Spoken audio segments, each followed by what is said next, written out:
All right, class. First off, as always, good day. Glad you're here.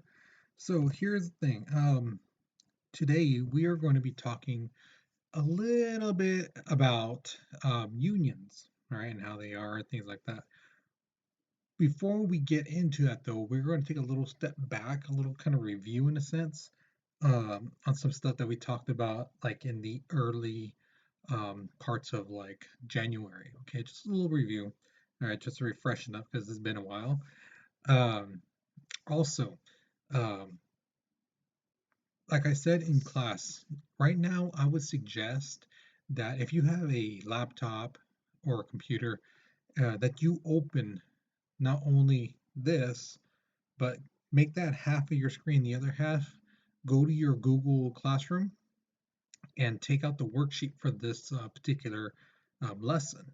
And that way, when you're listening to it, when you go through it, you can uh, follow along and you don't have to wait till we get to the question part. You can be like, okay, um, you just talked about that, and like, you can pause it and then you can write down what you need to write down. Okay.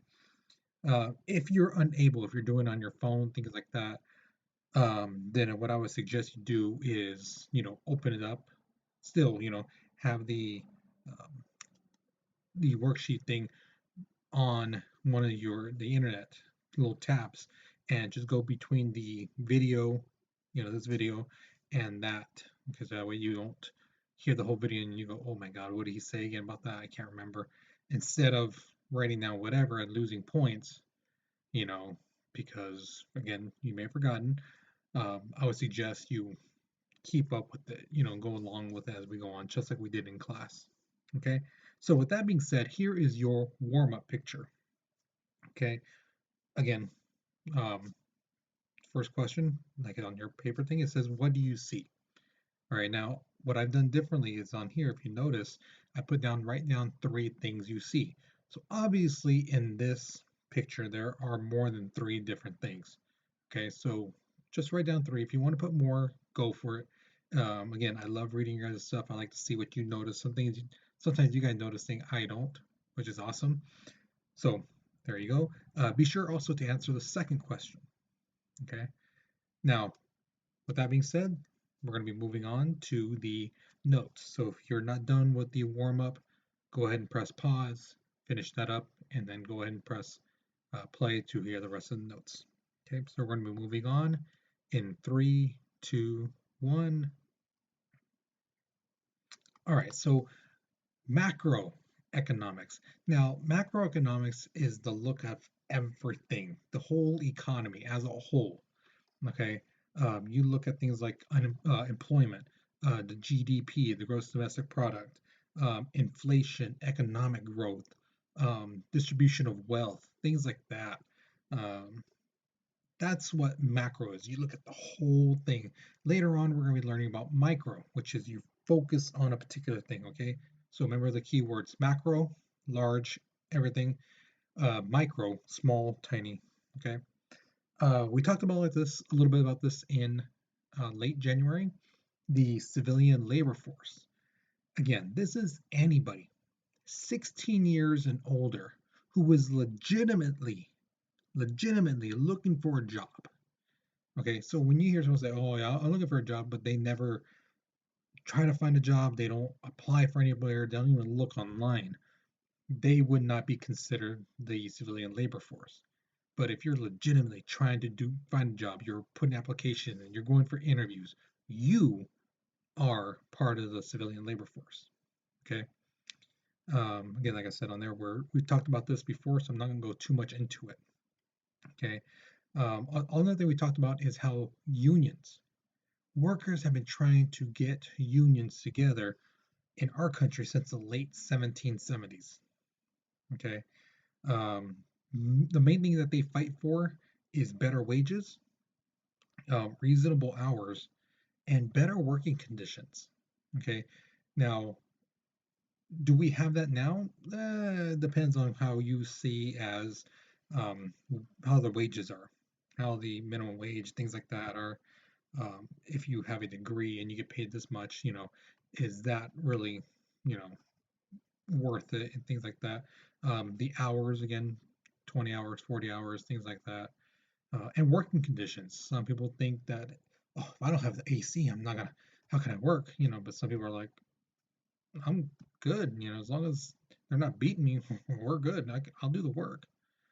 So again, it varies on people's definitions. People, again, not gonna make everyone happy, but the thing is, um, the working conditions are drastic between 1770s and now. Okay. Um, Unions were basically looked down upon for a large part of the history of the United States. A lot of companies and Americans saw them as like, you hate our country, you're trying to bring down business, you're trying to hurt our economy, things like that. And we're going to be getting to that in a little bit too. We did talk about this in class as well, but we're going to just itty bitty kind of go back to it. And that political cartoon right there is one of those cartoons. I don't know if you can see it. The elephant, which represents the Republican Party, is saying, "In these times, we all have to sacrifice." And the guy behind him says, "Here, here, you tell him, my man." And if you look at the what the wine bottle says, you know, so all right. So again, we're going back a little bit, just to kind of refresh. But in the 1930s, the Great Depression happened. For those of you guys who have me for U.S. history, we're going through this right now, or I should say, we're going to get to this in a little bit. But if you've had it already, you should have already learned about the Great Depression, how it hurt, and basically how they basically cut the wages of people. Because again, hey, it's like, can you work for 10 cents? Well, somebody else will work for 8 cents. Can you go down to 6? And a lot of times that's what these companies would do. Yeah, they were hurting too, but I mean, to cut down on a lot of people's wages, and then basically when things got better, some people still took advantage of them. So people were realizing, what, unions actually would be a good thing because we need this. Even some in the 1880s during the Industrial Revolution time, working conditions were horrible, long hours and things like that. So there are mainly two types of unions. There are the craft slash trade unions and the industrial unions. So craft trade unions basically are focused on skilled workers. Okay, so if you are really good at being like a mechanic, that's a skill. If you're good at welding, that's a skill. If you're good at anything like that requires some type of talent, some type of training, that's a skill. Okay. And then there's industrial unions, in which it covers all the workers in the same industry, so same company, regardless of what your title is or what kind of work you do for that company. Right? They take care of everybody in that particular type of company. Um, so again, it's not just like, oh, you're the one who does the woodworking on here, so you get the benefits, but this guy over here who uh, cleans up, the maintenance guy, the janitor guy. Oh, no, no, no, the custodian guys, they don't get that stuff. No, in industrial, everybody gets it. But in a craft slash trade union, it's the skilled workers. Okay. Now, workers do have some leverage over companies. Okay. No, so don't ever think that, hey, you work for a company and they control everything, so that's it.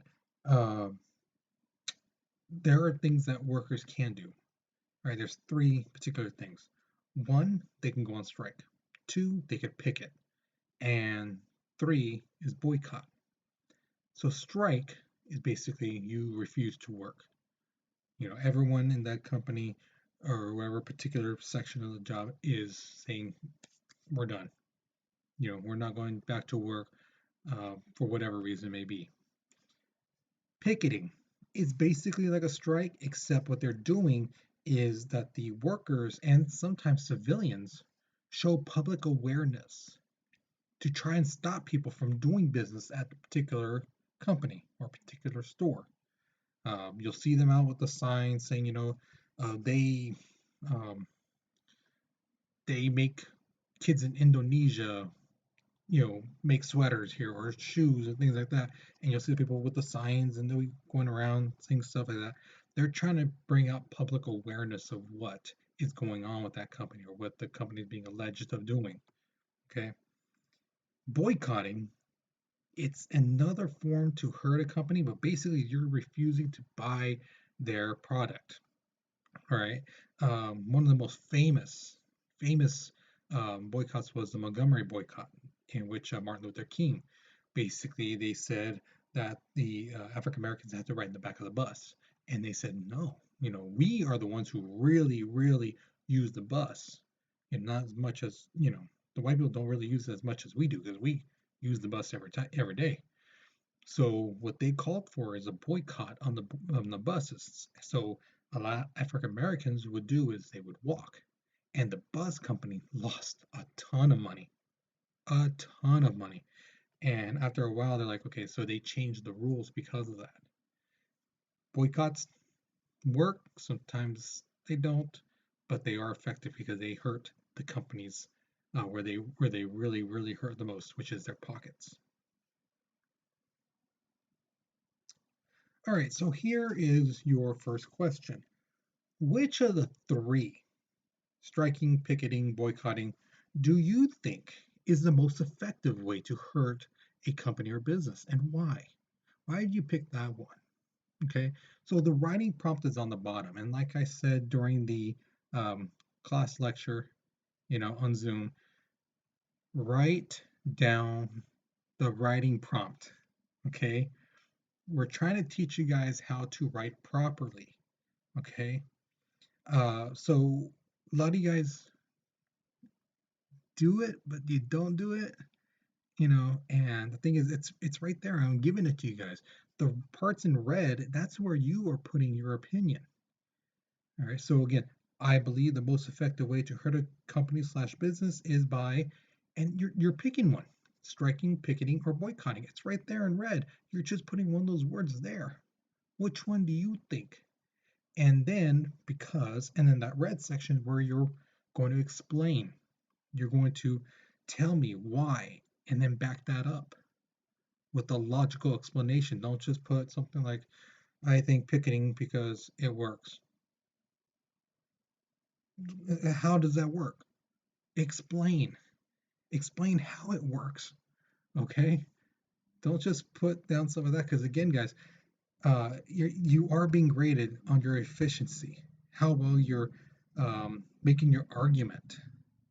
Okay? So if you just put down just because, that's not really an argument. You know, it's like you're gonna tell me somebody is gonna win an argument against you because they say because. No, you're gonna be like, heck no. What kind of argument is that? So exactly. You know. So put down your argument, explain your thinking, your reasoning. Okay. If you're still writing or you're about to write, pause the video right now because we're gonna be moving on in 3, 2, 1. All right, so now here's the thing. Some legislation still exists from the 1930s to basically help Americans um, get through some labor disputes, and one of the biggest ways is negotiating contracts with their employers, you know. So the employees and the employers are going to negotiate for whatever reason. That's where the unions would come in. Right? There are laws to help the employers and the employees to kind of find that median spot. So in 1935, the National Labor Relations Act, the NLRA, allowed unions to represent workers. Because a lot of time workers would think, oh, we're getting this bump in pay. All right. But then there's some part in the negotiations in the contract that says, oh, for only 3 months. And then you're going back to, but then the workers didn't read that. They just saw they're going to get a raise and they agreed to it and they sign it. And once you sign it, that's a legal contract and then you have to abide by that. Okay. That's where unions would step in and read through the whole stuff and go, why'd you say 3 months here? Why'd you only say 3 months? Things like that. Also in 1935, the National Labor Relations Board, the NLRB, they police companies to make sure that they're like actually not mistreating their workers. Um, and they basically make sure also that the unions, that when they have the elections, that they're actually fair, that they're not one-sided, they're not, no people are not forced to pick a particular person, things like that. Okay. Now this is one of the big ones. Is in 1938, the Fair Labor Standards Act. It fixed minimum wage for many workers, and it basically gave people time and a half. But more importantly, one of the biggest things is it eliminated child labor. Okay. Now, under definition of law, a child is basically somebody, when it comes to labor, is somebody who is uh, under the age of 16. So if you're 15 years old and 360 days, you're still a child. Okay.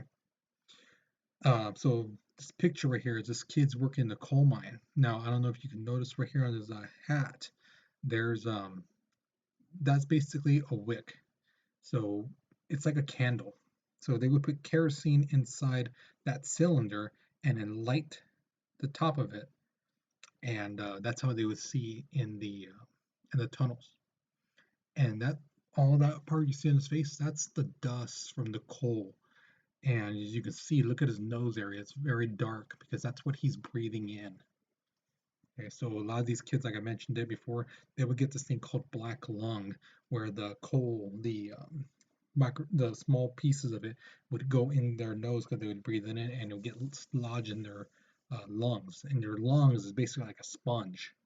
So there's like little holes, some of that's so the air can get through and things like that, in and out. And this coal would actually stay in there. And sometimes these kids would cough and it would just come out black, because their body's like trying to get it out. And a lot of these kids died very young because of that. All right, so there are things called shops. They're kind of like a union when it comes, to unions, I say, and they all have different type of requirements. Okay, now a closed shop is when an employee has to agree uh, to only hire union members. All right. So let's say a company says, we need to hire 500 people. The unions would say, well, you can only hire union members. You can't just hire your nephew right off the street, because the thing is, he may not be a union member. If he's not, he can't work here. This allowed unions to determine who is hired by giving or denying a person union membership. So they had control if some people could or could not get a job. Because if they have, let's say there's a little town and there's 8 factories and 7 of them are like a closed shop, that person who doesn't want to be part of a union, they only have one option. Whereas if they were part of the union, they had 7 options. Okay. Um, Thing is, they don't really exist anymore. Closed shops really don't. They were found to be illegal under the Taft-Hartley Act of 1947, sorry. And so they're not really around anymore. They can't do that. Okay. But there's ways around it. You're going to see in a second. So then comes the union shops, okay, in which workers do not have to belong to a union per se before they get hired, but they have to join afterwards and basically remain a union member until they um, basically quit. Okay, so there are 22 states in our country that says no, you can't do this. Um, and I can say this: California is not one of those. Okay, so if you join a company that says, "Oh, you got hired, but in a month or so you got to, or within a month you have to join the union here," um, you got to do that. Okay, but there are some states who said no, we don't want that, and those are the ones in blue you see there. Okay. All right. So then we come to the part where it's come to modified union shops. And this is where workers do not have to belong to a union to be hired, and they may not be have to join one to keep their jobs. But if they voluntarily say, "I want to be part of the union," then they have to stay there until they until they quit their job or retire. Okay. So again, you don't have to join when you get hired. You don't have to be part of it. But if you voluntarily say, "I want to be part of the union that's part of this, that's in this company," then you have to stay there. Okay. And the last one is the agency shop, which is an agreement that doesn't require a worker to join a union as a condition of getting the job. But here's the other thing: they do have to pay union dues to pay for the collective bargaining. Okay, so again, they get hired, they're not part of the union, they don't want to be part of the union, but they still have to pay dues towards the union, so the union can, basically fight and do their thing for the workers. Okay. Also, the workers follow the negotiated parts of the union. So let's say the union says, "Okay, we're in negotiations with the company. We come to an agreement. You have to work, um, let's say you work 40 hours a week, standard full-time job. Um, we come to agreement that the first 10 hours or 5 hours, let's say, of if you have to work overtime, the first 5 hours you don't get that time and a half. But once you go to 5 hours and 1 minute, then you get the overtime. And you say, let's say you said, "No, I don't like that. That's not right." You can't argue it because that's what the union said. That's what they agreed upon. Okay. Now again, you're not part of the union. You don't have to be part of the union, but you still gotta pay so that the union can do what they do. Okay. So if you had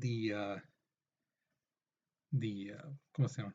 The Google prompt, or it's Google prompt, Google form already up, you saw this question, so you may already have filled this out. You may have already done it already. If so, good job. If you haven't, here's the question.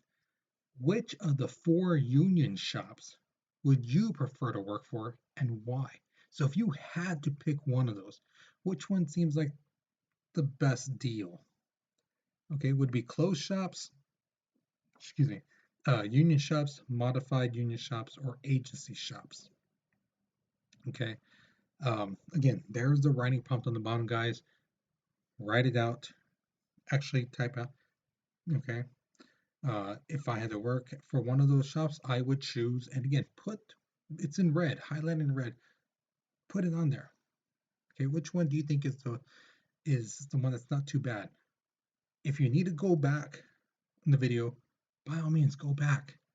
You know, pause it, look at the time, write it down on a piece of paper, go back, you know, and then look at what it says and then come back.